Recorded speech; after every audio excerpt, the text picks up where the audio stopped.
Bonsoir à tous et à toutes. Merci d'être connectés sur Radio Solutions et Solutions TV. Bienvenue à cette autre édition de l'heure de solutions. Une heure où on aborde des thématiques autour des questionnements, des inquiétudes et des problèmes vécus au quotidien. Vos avis comptent, vous aider participants. Alors, vous retrouverez l'heure de solutions 2 fois la semaine, lundi et mercredi, 20h30 la rediffusion, samedi 12h30, 20h30 et dimanche 9h, 21h. Comme on l'a dit, vous êtes des participants, donc vous pouvez également apporter vos avis sur la question comment choisir une épouse. Alors, vous pouvez utiliser le numéro 672 05 0101. C'est un numéro WhatsApp qui vous permet donc également d'envoyer vos avis par WhatsApp. Vous avez également cette autre ligne, le 696 04 98 12. Vous pouvez également l'utiliser. Et l'adresse email solution@compassionglobal.org vous permet également d'envoyer vos avis. Le lien solution TV en net.myldmr.com vous permet d'être connecté sur Solution TV. Suivre nos programmes juste à partir de votre tablette ou de votre smartphone. Dans ce studio, sur ce plateau, encore une fois de plus ce soir, nous recevons l'homme de Dieu, l'apôtre Samuel Tateux. Bonsoir, apôtre Samuel. Bonsoir, Franck Eddy. Madame, bonsoir. Monsieur, bonsoir. Ravi de vous savoir là encore pour ce programme. Vous serez certainement bénis.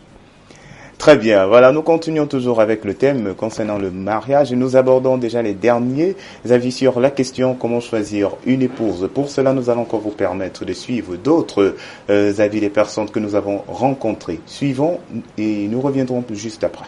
Pour choisir une épouse, on ne choisit pas au hasard. Parce que si nous ne sommes pas les gens de la rue, on n'est pas les gens, nous sommes des gens bien distingués. Et pour choisir le choix d'une épouse, ne dépend pas seulement de la tête, ça dépend du cœur, mais ça dépend. Et il faut beaucoup prier pour que c'est le Seigneur lui-même qui te cherche et qui te trouve une épouse. On ne choisit pas au hasard. Surtout quand on est dans le Seigneur, il faut choisir une femme de prière intensive pour toi et pour toi, pour toute la famille. Pour choisir, il faut prier parce que c'est pour toute la vie. Donc, ce n'est pas au matin de choisir une femme. Il faut prier, demander à Dieu l'esprit de discernement, de savoir discerner la chose. Chez nous, de prier. Quand tu es à l'église, quand tu es dans un groupe à l'église, tu demandes à tes frères et sœurs de te donner pour choisir une femme. Parce que si tu choisis le hasard, tu peux choisir le mauvais. Et un mauvais qui va te tuer toute la vie, un mauvais qui va te faire devenir frivole même parfois. Parce que celle que tu as choisie, tu t'attendais à quelque chose qui est bien. Tu constates que ce que tu as choisi n'est pas bien. Si il faut choisir une épouse, premièrement, je chercherai celle avec qui le courant passe bien, on s'entend très bien, on a la même vision, vu qu'on échange des projets. Donc si ensemble on regarde vers les mêmes objectifs, je pense pour moi que c'est la personne qu'il faut. Surtout, le plus important, c'est de savoir que la personne craint Dieu. Si elle craint Dieu, si elle est prête à servir le Dieu que tu sais, si elle est prête à t'accompagner dans tes projets, à s'investir non seulement sur le plan financier, mais également à perdre son sommeil pour que tes projets, pour que tes projets en fait de famille réussissent, je pense que ce serait la femme idéale. Ou la femme, je pense que ce serait la personne qu'il faudrait justement pour accomplir un mariage parfait. Je pense quand même que on ne voit pas une femme au premier regard, on dit c'est tel que je l'ai dit. Donc on cherche d'abord à créer ce qu'on appelle un contact. Et tout part toujours du premier contact. Moi je dis toujours, beaucoup partent sur la base qu'on va étudier quelqu'un. Mais même au premier contact, tu peux facilement connaître quelle est cette personne. On dit généralement que ce qui sort de la bouche d'un homme permet de connaître qui est cette personne. Donc ça veut dire qu'on peut déterminer également un être humain, alors connaître ses qualités, ses défauts, de par ce qui sort de sa bouche, de par le premier contact qui est établi. La personne d'une manière ou d'une autre pourra commettre des petites erreurs et c'est à nous de voir si ou non on peut marcher avec ces erreurs-là, les supporter jusqu'au bout ou pas. Donc ça, si au cas contraire on s'arrête et là on pourrait déterminer que c'est la bonne personne ou non. Donc le mariage c'est pas une corvée, c'est pas une punition, mais plutôt c'est un engagement pour deux personnes dont l'objectif premier c'est de servir le Seigneur. Donc même dans la façon d'être, on reconnaît quelqu'un d'homme, et par la façon de parler, on reconnaît quelqu'un d'homme. Je Donc je ne pense pas que pour quelqu'un qui aimerait s'engager ou alors avoir une femme ou alors se marier de nous à Bourgogne, chercherait facilement celle qui tape à l'eau, sans toutefois avoir un premier échange ou un premier contact avec cette personne. Conseil, je donnerais à mon fils par exemple, moi choisir une femme, écouter la voix de son cœur, de ne pas se focaliser sur l'apparence et le physique, selon le cœur, parce que les apparences sont souvent trompeuses. Écouter son cœur et puis écouter aussi la voix de l'Esprit Saint. Sinon, et si par mégarde, la femme est peut-être, elle a un mauvais comportement à la fiancée, il faut aussi prier par l'Esprit Saint. Parce que le plus souvent, même pour parvenir à une parfaite épouse, c'est très difficile. Donc, surtout écouter son cœur et la voix de l'Esprit Saint aussi. Le cœur, souvent, c'est raison. Le cœur peut nous tromper, mais l'Esprit Saint ne peut jamais. Parce que l'Esprit Saint, c'est tout d'avance. Chaque homme, chaque femme a une moitié quelque part ou une moitié quelque part. Alors si on demande au Saint-Esprit de nous conduire vers cette personne, le Saint-Esprit le fera pratiquement. Mais il faut aussi connaître et distinguer à temps par l'Esprit si cette épouse se marie. Voilà donc, nous sommes de retour sur ce plateau et nous allons donc continuer et nous tourner vers l'homme de Dieu pour savoir en profondeur, homme de Dieu, comment être convaincu que notre choix est en accord avec celui de Dieu. Oui, je sais que c'est une question qui taraude beaucoup l'esprit de beaucoup de personnes. Comment être convaincu? Parce que certains se disent, mais tiens, pourquoi tel peut dire que Dieu m'a parlé? Dieu ne parle qu'à certaines personnes, il ne parle pas à d'autres. Je rappelle toujours que nous avons été créés à l'image et selon la ressemblance de Dieu. Je rappelle toujours que chacun sur cette terre est venu accomplir une mission qui est censée être la mission divine, la mission de Dieu. Je dis censée être parce que beaucoup sont déroutés. Dans un monde corrompu comme le nôtre, il y a beaucoup de moyens, beaucoup d'occasions, n'est-ce pas, que le diable utilise, beaucoup de canaux pour pouvoir écarter, n'est-ce pas, la plupart du plan de Dieu pour leur vie. Donc, nous, chrétiens, parce que nous sommes une chaîne chrétienne, et chaque fois que je réponds à un courrier, quand c'était Solution à l'époque, ou alors maintenant que nous abordons des thèmes qui ont fait, qui ont marqué les 16 années de ce programme, nous nous basons sur la parole de Dieu. Je voudrais que nous commencions avec un verset, 1 Corinthiens chapitre 2. Nous allons prendre pour faire court, dans ce chapitre 2, prenons un verset, le verset 10. Dieu nous les a révélés par l'Esprit, car l'Esprit sonde tout, même les profondeurs de Dieu. Alors, si on prenait aussi le verset 6 pour coller à ce verset 10, on comprendrait clairement de quoi nous parlons.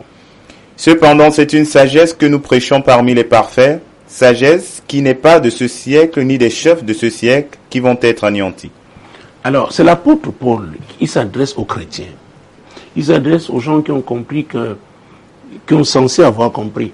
Parce que je rappelle toujours que tous ceux qui sont assis à l'église, et je pense que c'est une minorité qui vraiment est convertie. Ça, c'est mon avis, ça n'engage que moi.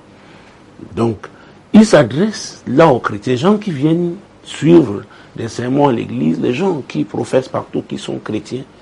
Il leur dit que la sagesse que le chrétien a est une sagesse unique. La sagesse qui est enseignée à partir de cette parole, la parole de Dieu, est une sagesse qu'on ne trouve nulle part. Cette sagesse, il dit, mon Dieu, mon roi, que même les chefs de ce siècle qui va être anéanti, ce monde qui est en train de passer, ils n'ont pas cette sagesse. c'est bien de lire les journaux. J'en lis. C'est bien de lire des livres.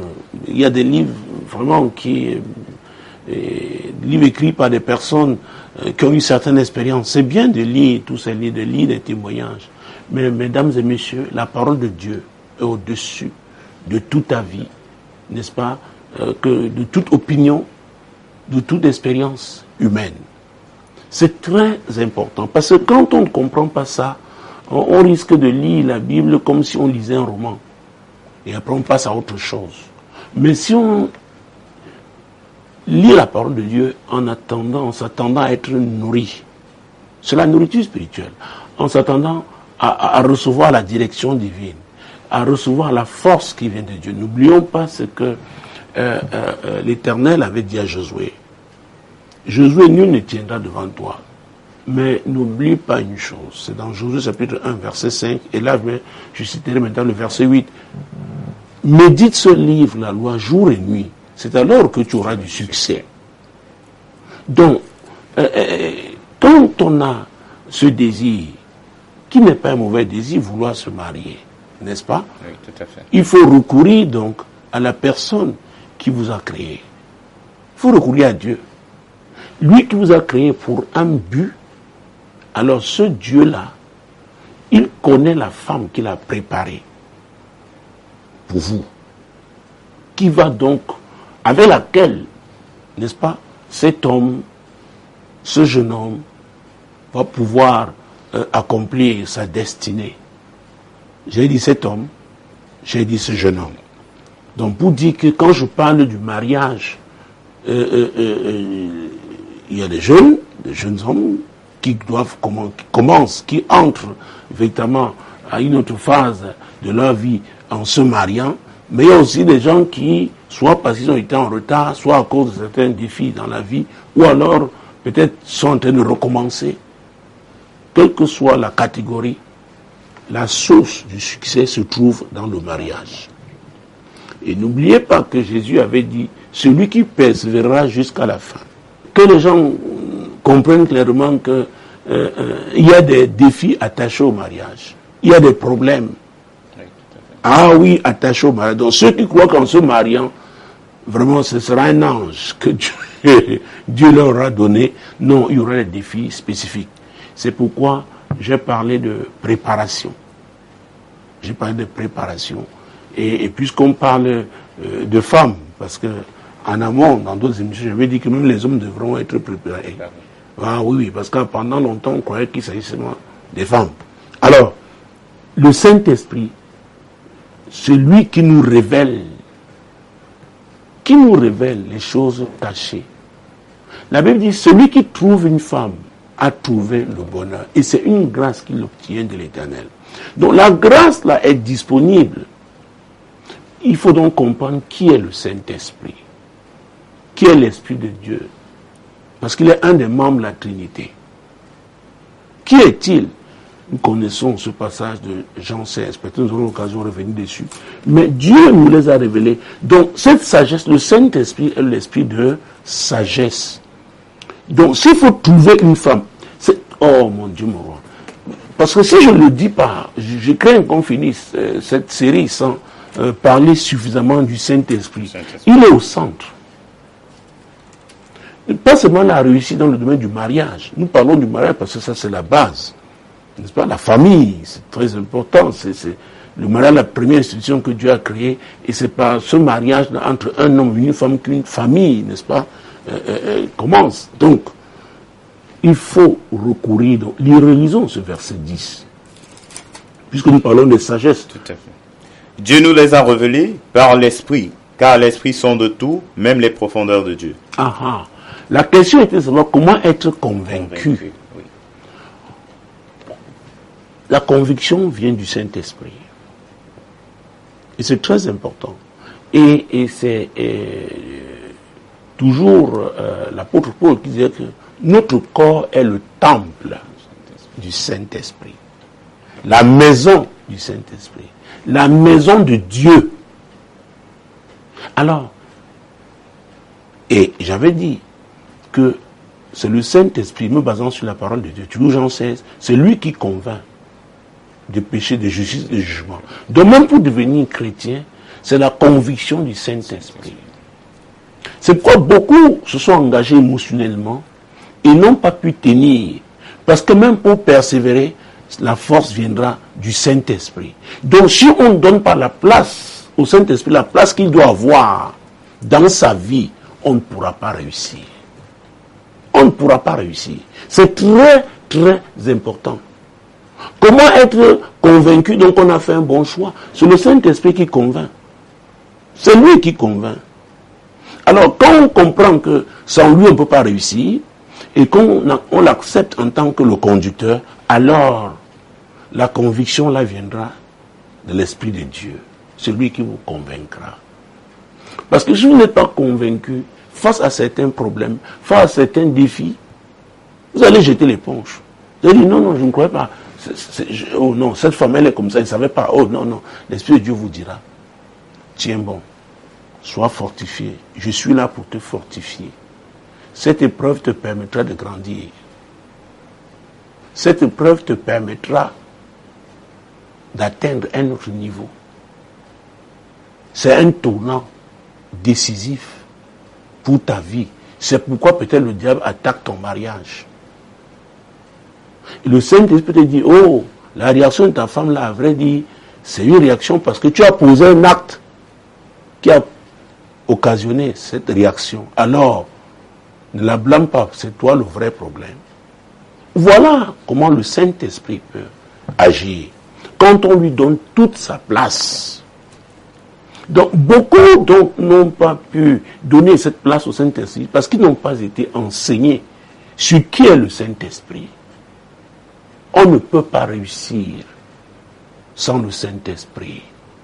Parce qu'il y a deux esprits dans ce monde, l'esprit de Dieu et l'esprit du diable, qui opèrent avec d'autres branches, mais c'est l'esprit du diable.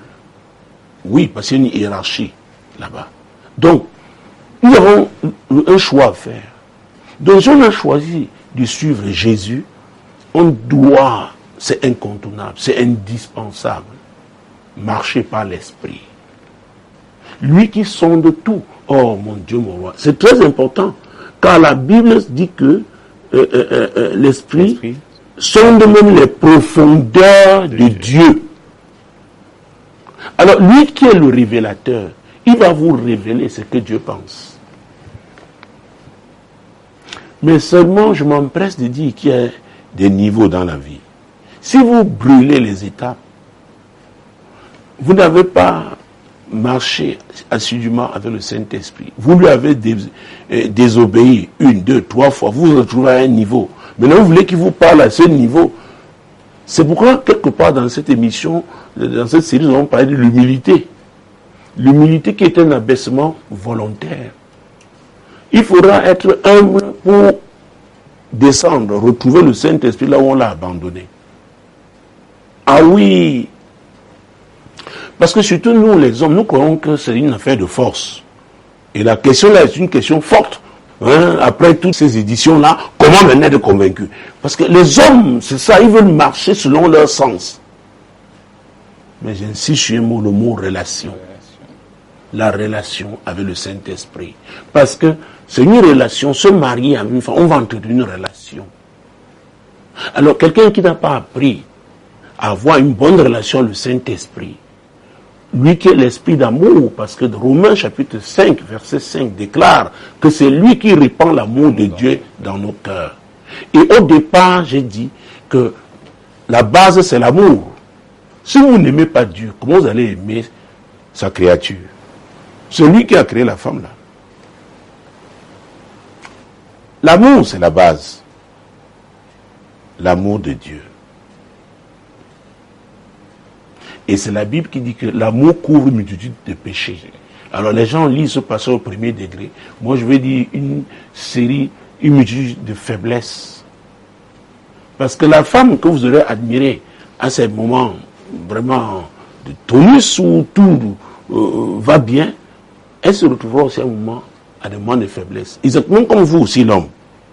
Mais l'amour de Dieu là dans votre cœur, Dieu qui a eu pris le temps de vous transformer, il vous aidera donc à pouvoir vous mettre au-dessus de cette faiblesse qui peut nuire gravement à votre mariage, qui peut même causer des problèmes, même détruire votre mariage. Donc l'homme ne saurait abandonner Dieu.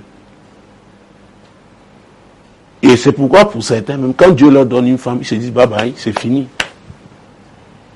Merci Seigneur, tu me l'as donné. C'est bien. On peut vous offrir même une voiture. Mais encore, il faudra que mettre l'essence, n'est-ce pas, pour que cette voiture circule, roule. Il faudra l'entretenir. Il faudra l'huile dans le moteur. Il faudra l'huile de frein. Il faudra, n'est-ce pas, assurer la maintenance de cette voiture. A fortiori maintenant, un être humain. Et Dieu ayant dit que l'homme est le chef. Donc, quand il y a un problème dans un mariage, Dieu s'adresse d'abord à qui? À l'homme. C'est pourquoi, Proverbe 18, 22, je reviens, celui qui trouve une femme a trouvé le bonheur. Il y a beaucoup de femelles là dehors, mais trouver sa femme, celle-là qui va apporter, n'est-ce pas, oh mon Dieu, des ressources extraordinaires venant de Dieu pour ce bonheur. Donc le Saint-Esprit.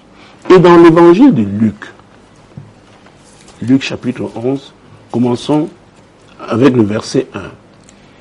Jésus pria un jour en un certain lieu. Lorsqu'il eut achevé, un de ses disciples lui dit, « Seigneur, enseigne-nous à prier comme Jean l'a enseigné à ses disciples. » Ah, la prière est très importante. Donc un des disciples de Jésus avait été disciple de Jean-Baptiste. Nous le connaissons, c'est André, le frère de Pierre. Peut-être c'est lui qui a posé la question, ou c'est Pierre, parce qu'il leur a dit, écoutez, depuis on suit cet homme, il ne nous a pas donné l'enseignement sur la prière, il va seulement prier seul. Mais attends, il y a quelque chose qui ne va pas. Donc ce jour-là, et Jésus n'avait pas parlé de prière, parce qu'eux-mêmes manifestent le désir. Eux-mêmes, oh mon Dieu, comprennent qu'ils ont besoin de cet enseignement sur la prière. Pourquoi je le dis? Parce que quand on parle d'être convaincu, il s'agit des gens qui ont une relation avec Dieu, qui prient régulièrement, et qui ont appris à identifier la voix de Dieu, et les voix de Dieu aussi. Et dans ce chapitre 11 qui a commencé par l'enseignement, le désir, n'est-ce pas, des disciples d'être enseignés sur la prière, au verset 13, Jésus va dire quelque chose d'important. Si donc méchants comme vous l'êtes, vous savez donner de bonnes choses à vos enfants, à combien plus forte raison le Père Céleste donnera-t-il le Saint-Esprit à ceux qui le lui demandent? Oh! On n'a pas payé une somme d'argent.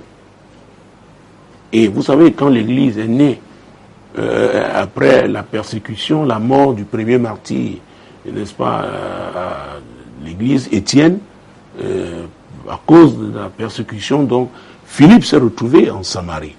La Bible dit qu'il a prêché Christ. Et la puissance de Dieu s'est manifestée. La puissance de Dieu. Alors, il y avait un magicien qui autrefois étonnait les gens dans cette ville par les actes de magie. Il s'appelait Simon. Simon le magicien. Quand il a vu ce type de puissance, lui-même s'est mis à suivre Jean-Baptiste. Alors, au quartier général à Jérusalem, l'Église, n'est-ce pas, a appris ce que Dieu faisait en Samarie par le ministère de Philippe.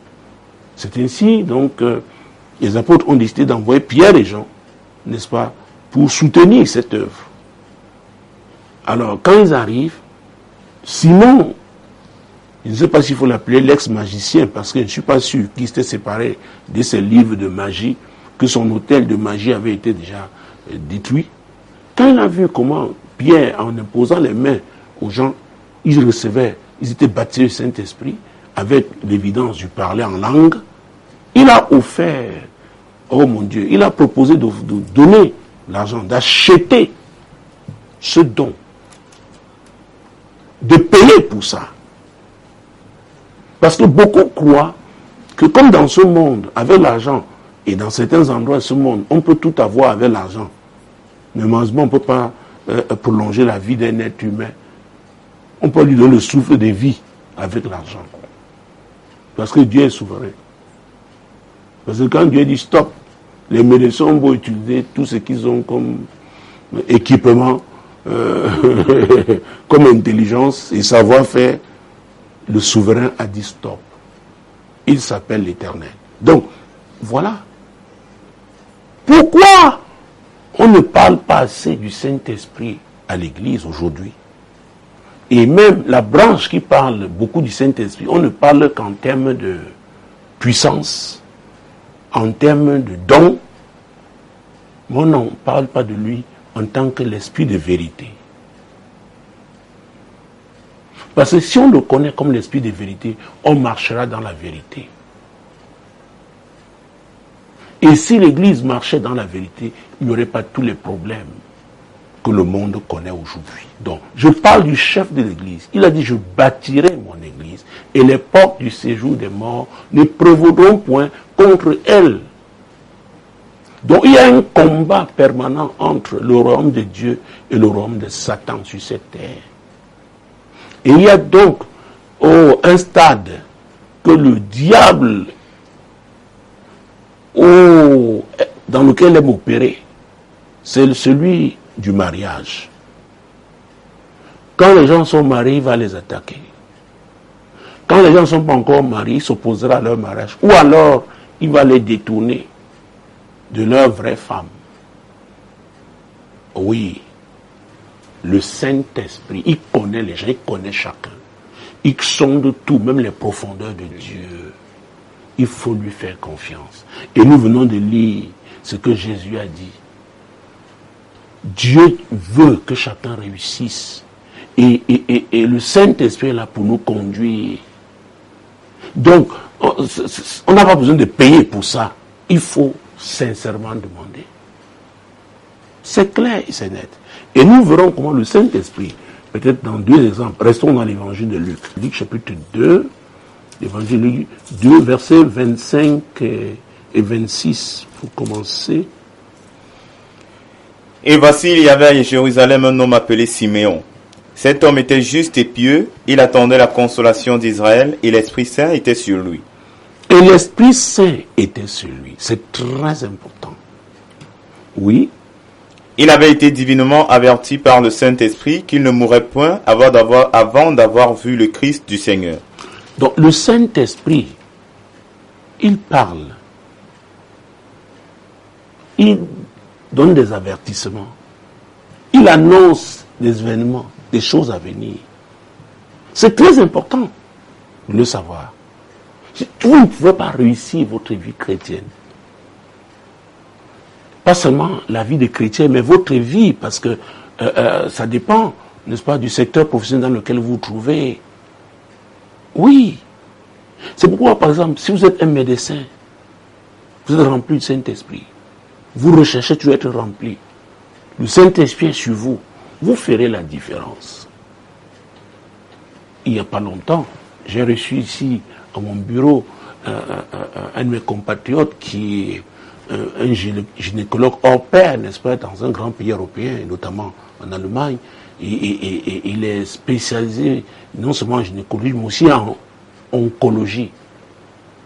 Donc, quand il me dit, aujourd'hui, c'est incroyable, il est le numéro 2 dans ce secteur, dans un grand hôpital en Allemagne, c'est le professeur qui coiffe ce service-là. Mais on lui fait totalement confiance. Il me dit maintenant, après certains cas, on lui demande d'expliquer. Et il dit que ce n'est pas des choses qu'il a apprises à l'école. Mais parce qu'il est chrétien, parce qu'il est conduit par l'Esprit de Dieu, certains cas dits désespérés, Dieu arrive, n'est-ce pas, l'utilise. Ah oui, il est venu ici, il m'a dit, merci homme de Dieu. Il y a quelques années, je vous ai rencontré. Et vos prières m'accompagnent. Oui. Donc, quel que soit le secteur d'activité, si vous êtes un avocat, c'est vrai, vous avez appris le droit. Mais quand l'Esprit de Dieu, vous vous laissez conduire par lui, mon Dieu, mon roi, vous ferez la différence. Je ne parle pas de la religion, je parle de l'esprit de Dieu. Parce qu'il y a l'esprit de religion. Et c'est un esprit très orgueilleux. C'est un esprit qui, quand on a la connaissance, n'est-ce pas, ça enfle. C'est un esprit qui crée les divisions, qui crée les compétitions, les rivalités. Et quand l'esprit de religion entre, il pollue. Mais le Saint-Esprit, l'Esprit Saint, il est l'esprit de vérité. Il est l'esprit d'amour. Il est l'esprit de paix. Il est l'esprit de réconciliation.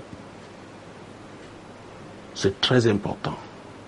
Donc, il annonce des choses à venir. Il peut vous dire, attention, voilà l'ennemi en train de rôder autour de votre mariage. Faites très attention. Il peut le dire à la femme, il peut le dire à l'homme. Même à un enfant à la maison. C'est pourquoi je ne vois pas comment on peut réussir, n'est-ce pas, dans son mariage sans l'Esprit de Dieu. Et je ne le confine pas dans une dénomination. Oh, parce que les gens vont dire, oui, les pentecôtistes, non, j'ai vu des pentecôtistes confus, comme vraiment confus. Ça ne veut rien dire, il est un pentecôtiste, non. La Bible dit que c'est un bon arbre qui donne de bons fruits. Donc ce n'est pas une affaire d'être assis dans une église pentecôtiste. Encore une fois, c'est une affaire de relation. Relation avec Dieu. Relation avec l'esprit de vérité, qui est l'esprit d'amour, qui est l'esprit de paix. Ah oui, qui est l'esprit de révélation, l'esprit de gloire. Pas la gloire de ce monde qui est éphémère. Non. Et c'est pourquoi quand la Bible dit mieux vaut la fin d'une chose que son commencement. Quand on finit avec le Saint-Esprit, on voit il y a les fruits. Ça parle. Donc, cet homme craignait Dieu, il était juste et pieux. Et il avait été divinement instruit, averti par le Saint-Esprit. Le Saint-Esprit qui était sur lui, c'est ce qui s'est passé le jour de la Pentecôte. Jésus avait annoncé. Et le jour de la Pentecôte, le Saint-Esprit est descendu. Chacun doit connaître sa Pentecôte. Moi, je l'ai connu avant d'être baptisé d'eau. Le lendemain du jour où j'ai donné ma vie à Jésus. On était dans une cellule de prière ici. C'était en 97. Pendant ma pause, parce que je travaillais encore dans un secteur, alors je suis allé à cette cellule de prière parce que j'avais soif. Je venais d'un milieu où on ne parlait pas du Saint-Esprit. On disait que le Saint-Esprit s'est arrêté avec l'époque des apôtres. J'étais dans la religion, donc dans la confusion. Et je me suis retrouvé dans une vie confuse. J'ai mené une vie de confusion. Mais gloire soit rendue à Jésus. Autant marqué dans cette confusion, dans ces problèmes, il s'est révélé à moi. Et le lendemain, j'ai été, mon Dieu, mon roi, baptisé du Saint-Esprit. Et j'ai commencé à découvrir qui était-il, et dans la parole, méditer, et faire de lui mon compagnon, mon conducteur. Je peux lui parler comme nous sommes en train de parler. Même dans mon cœur, je peux lui parler. Donc, je parle de relation. C'est très important. Si on développe une bonne relation avec le Saint-Esprit, on ne pourra pas réussir dans le secteur du mariage, tout comme dans d'autres secteurs. Parce que l'esprit du monde impose ses voies aux gens. Donc, si vous n'êtes pas le Saint-Esprit, c'est l'esprit du monde qui va prendre contrôle. Et c'est pourquoi, quelque part, l'apôtre Paul disait à Timothée, dans 1 Timothée, je crois, 6, verset 10, quand il parlait de l'amour de l'argent, comment l'argent, quelques-uns, se sont abandonnés. Ils ont été, comment je l'ai dit, possédés par cet esprit, ils sont écartés, ils sont éloignés de la foi. Donc c'est possible d'être corrompu. Mais quand vous demeurez le Saint-Esprit, il vous avertit quand la souillure va entrer. C'est très important. Donc, verset 27. Il vint au temple poussé par l'esprit. Et comme les parents apportaient le petit enfant Jésus pour accomplir à son égard ce qu'ordonnait la loi, il le reçut dans ses bras, bénit Dieu et dit, « Maintenant, Seigneur, tu laisses ton serviteur s'en aller en paix selon ta parole. » Donc, il avait su quand le Saint-Esprit lui a dit, quand Dieu lui a dit qu'il ne mourrait pas sans avoir vu le Messie. Il a reconnu la voix de Dieu. Pourquoi? Il avait cette relation avec Dieu. Donc, ce n'est pas du jour au lendemain. C'est vrai, de façon souveraine, Dieu peut venir, même quelqu'un qui ne le connaît pas, lui dit, voilà ce que je veux. Parce que Ponce Pilate, la nuit, sa femme avait fait un rêve terrible. Ah oui, elle a su, elle lui a dit, mon mari, lave tes mains, cette affaire. C'était Dieu. Donc Dieu peut parler à n'importe qui. Mais quand je parle de relation, c'est quelque chose de permanent. Tous les jours, on a soif d'améliorer chaque jour davantage de relations. Et quand on le fait avec le Saint-Esprit, c'est le même élan qu'on aura avec sa femme. Vouloir toujours améliorer qualitativement cette relation. Ah oui, c'est très important. Oh mon Dieu. Vous voyez, donc il a su, et le Saint-Esprit l'a poussé. Le Saint-Esprit pousse les gens à faire des choses. Oui, il s'appelle le Saint-Esprit. C'est très important. Donc, comment être convaincu? C'est par le Saint-Esprit. C'est lui qui convainc. Très bien, je pense que j'ai répondu à la question. Tout à fait, homme de Dieu. Voilà, nous allons continuer et cette fois-ci, nous avons encore une autre préoccupation, homme de Dieu. Que faire lorsqu'on réalise qu'on a fait un mauvais choix ou alors qu'on s'est trompé? Oh mon Dieu, considérant ce qui vient d'être dit, oui. Si on se trompe, si on s'est trompé, si on a fait un mauvais choix, ça veut dire quoi? On n'a pas écouté Dieu. On ne lui a pas fait confiance. Moi, je pense que c'est logique, hein, c'est une suite logique. C'est pourquoi on s'est trompé. C'est-à-dire on ne l'a pas consulté. On a dit comment faire ces choses. Donc la première des choses à faire, que ce soit très clair, on doit demander pardon à Dieu. Vous savez pourquoi? Même depuis l'Ancien Testament, l'Ancienne Alliance, parce que c'est très important de comprendre. Moi, je pense de deux questions. Job. Juste le livre qui est avant le livre des Sommes. Parce que je sais que les chrétiens, quand ça ne va pas, ils ont des passages dans le livre des Sommes. Somme 91, par exemple, qu'ils aiment toujours, qu'ils aiment lire. Job 33, verset 14. Job 33, verset 14. Dieu parle cependant, tantôt d'une manière, tantôt d'une autre, et l'on n'y prend point garde. Donc celui-là qui s'est trompé, Dieu lui a parlé, mais il n'a pas reconnu la voix de Dieu. Il n'a pas fait attention. Donc c'est sa faute. Donc celui qui réalise qu'il s'est trompé, la première des choses, c'est de demander pardon à Dieu. Et on peut mettre à l'église et se tromper. Parce qu'on peut être assis là, mais ce n'est pas Jésus qui a la première place dans la vie de la personne. Ah oui! C'est pourquoi, vous savez, à l'une des éditions, j'avais averti certaines personnes qui recourent seulement au Seigneur pour le mariage. Oui. Il faut faire attention. Commence par toi-même ta vie. Soumets-la au Seigneur. Il a dit, je suis le chemin, la vérité et la vie. Le mariage est une institution terrestre.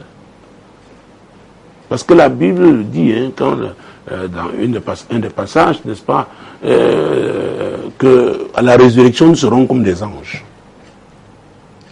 Il n'y aura pas de mariage, nous serons comme des esprits.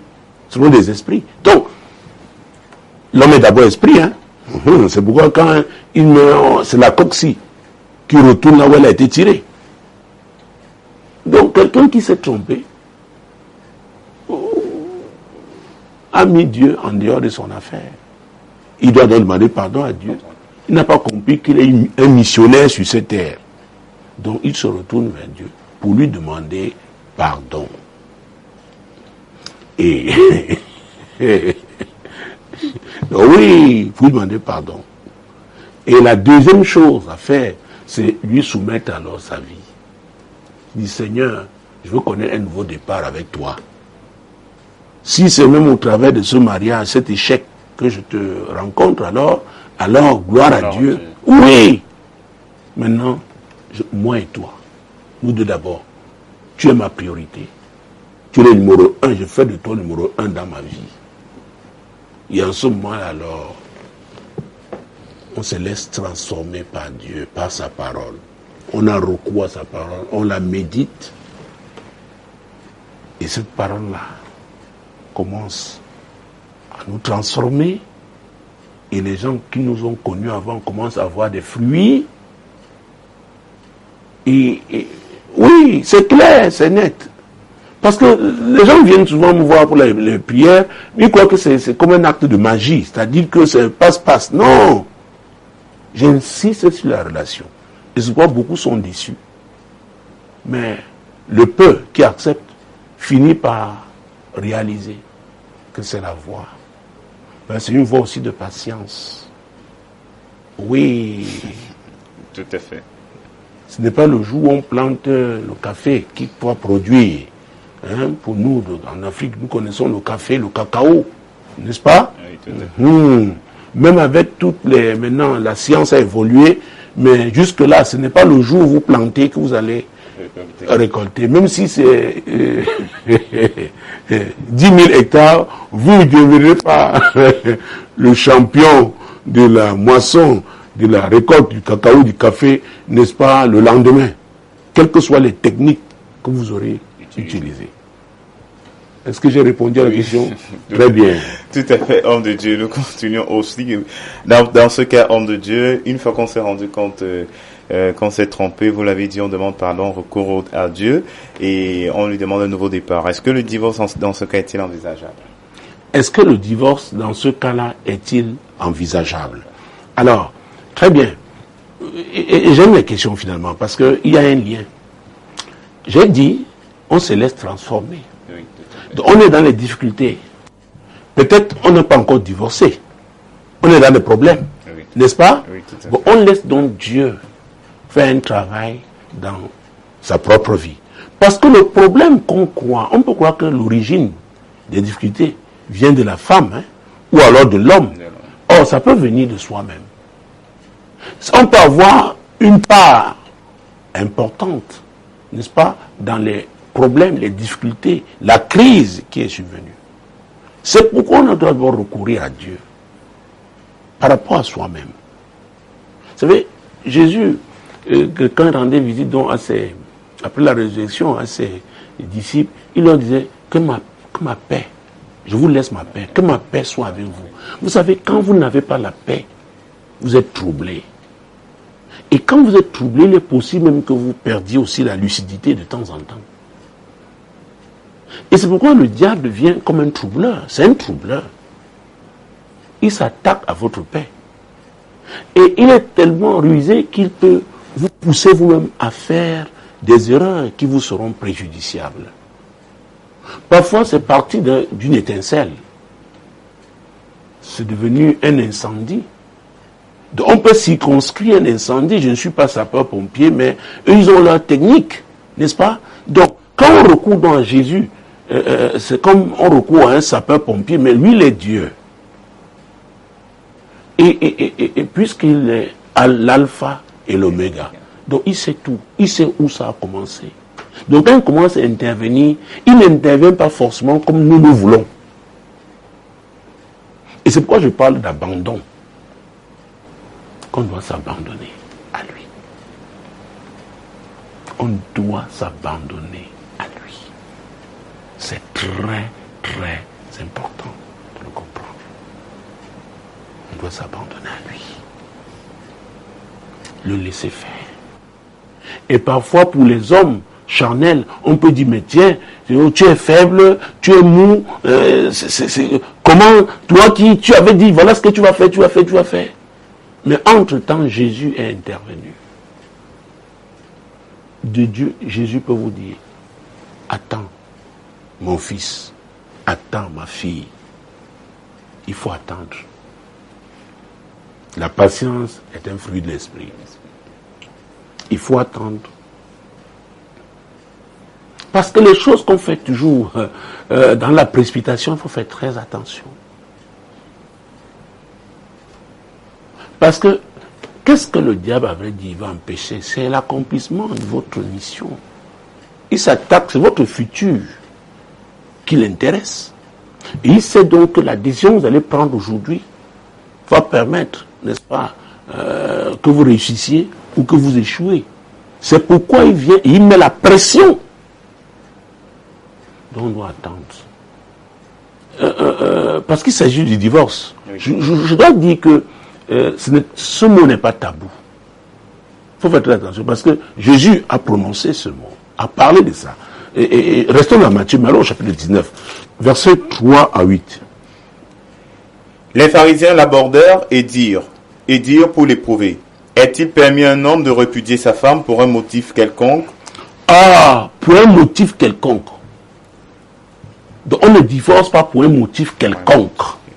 Parce que le mariage est une institution très, très importante pour la société. Et c'est pourquoi même le législateur, ah oui, quand il traite du mariage, c'est avec beaucoup de sérieux. Continuons. Il répondit, n'avez-vous pas lu que le Créateur au commencement fit l'homme et la femme, et qu'il dit, c'est pourquoi l'homme quittera son père et sa mère et s'attachera à sa femme, et les deux deviendront une seule chair. Ah ah! Avait dit, ça devait être une fusion. Continuons. Ainsi ils ne sont plus deux, mais ils sont une seule chair. Que l'homme donc ne sépare pas ce que Dieu a joint. Ah! Donc les hommes peuvent arriver à séparer. Mais pour cela, il faudrait qu'au moins une des parties coopère. Et les hommes là qui séparent comme ça, qui provoquent la séparation, sont des agents du diable. Parce que Jésus a dit, le voleur vient pour voler, égorger et détruire. Mais il faudrait qu'au moins une des parties, un des conjoints coopère, c'est-à-dire ouvre les portes. Et parfois les deux peuvent le faire. Continuons. Pourquoi donc lui dirent-ils, Moïse a-t-il prescrit de donner à la femme une lettre de divorce et de la repudier? Il leur répondit, c'est à cause de la dureté de vos cœurs que Moïse vous a permis de repudier vos femmes. Au commencement, il n'en était pas ainsi. Au commencement, il n'en était pas ainsi. C'est à cause de la dureté de votre cœur. Votre religion, vous l'avez placée au-dessus du plan de Dieu, de la parole de Dieu. Votre religion vous a rendu dur, de manière à ce que les traditions, vos traditions passent avant Dieu. Au commencement, ce n'était pas ainsi. Donc quand je parle, je m'appuie sur la parole de Dieu. Je ne m'appuie pas sur les traditions humaines. Et c'est pourquoi vous voyez, les magistrats, avant de prononcer un divorce, ils prennent eux-mêmes le temps. Parce que on ne doit pas se séparer. Le divorce ne doit pas se faire à la légère, non. C'est pourquoi l'église, on essaye. 1 Corinthiens chapitre 7.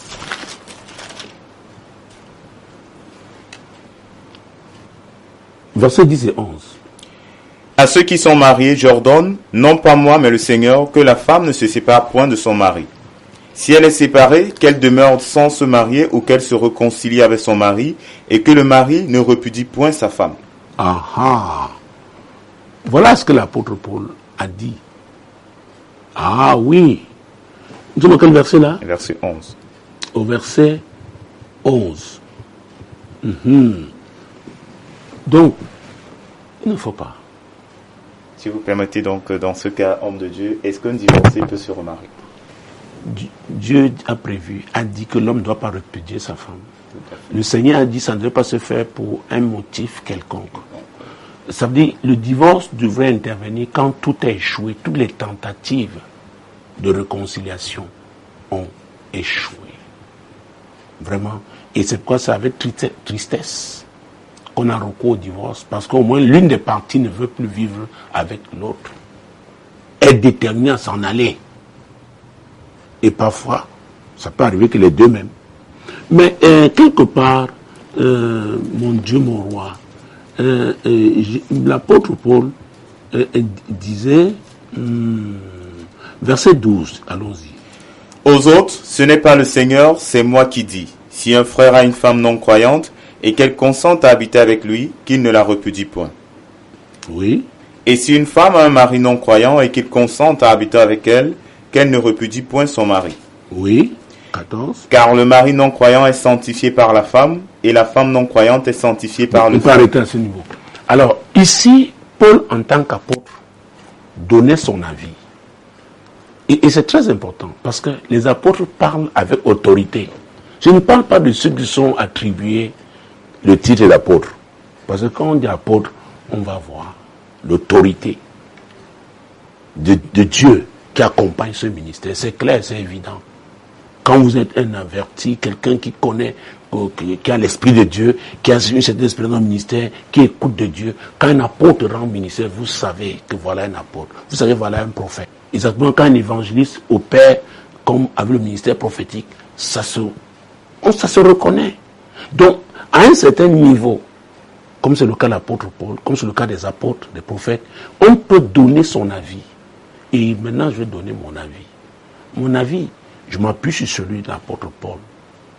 Si on a tout essayé et que l'une des parties ne veut pas, donc on la considère comme une incroyante, on la laisse s'en aller. Parce qu'on peut être assis encore à l'église, mais ayant abandonné Jésus. D'accord? Parce que ce qu'on essaye de faire, c'est qu'il y ait la réconciliation. Mais quand il est évident que c'est impossible, votre vie ne doit pas s'arrêter parce que quelqu'un a décidé de vous quitter. Le mariage étant une institution terrestre. Nous avons une vision, c'est l'éternité. D'accord? En ce moment-là, alors, on peut être d'accord avec le divorce et encourager l'autre, n'est-ce pas, à continuer la vie avec Jésus. Et si dans le non-croyant est parti, pourquoi on ne peut pas se remarier?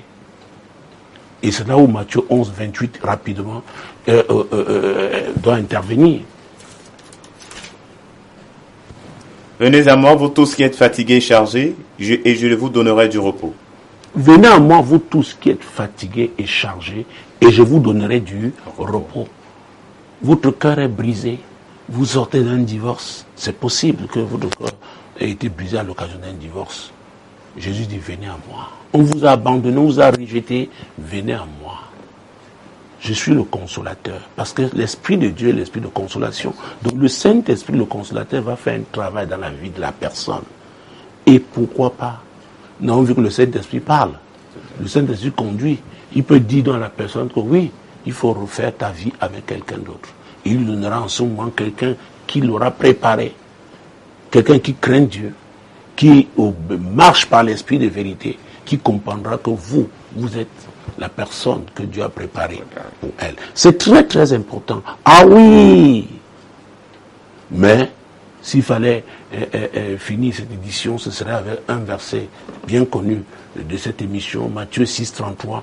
Cherchez premièrement le royaume et la justice de Dieu, et toutes ces choses vous seront données par-dessus. Alors, mesdames, messieurs, c'est comme ça que nous allons sortir de cette émission. Quelle que soit la classe à laquelle vous appartenez, vous êtes à la recherche d'une épouse, faites confiance à Dieu. Le Saint-Esprit, il parle, il conduit, il convainc. Vous avez fait un mariage, vous avez des problèmes, tournez-vous vers Jésus. Il a dit, venez à moi, vous tous qui êtes fatigués et chargés, je vous donnerai du repos. Il vous conduira vers la solution. Demeurez bénis donc en écoutant Radio Solution, La Voix du Rhum, et en regardant Solution TV, la solution chez vous. Shalom. Quand il descend, oui, tout s'arrête. Il y a transfert entre ciel et terre. Quand il descend, l'atmosphère change. Il y a transfert entre ciel. Quand il descend, oui, tout s'arrête.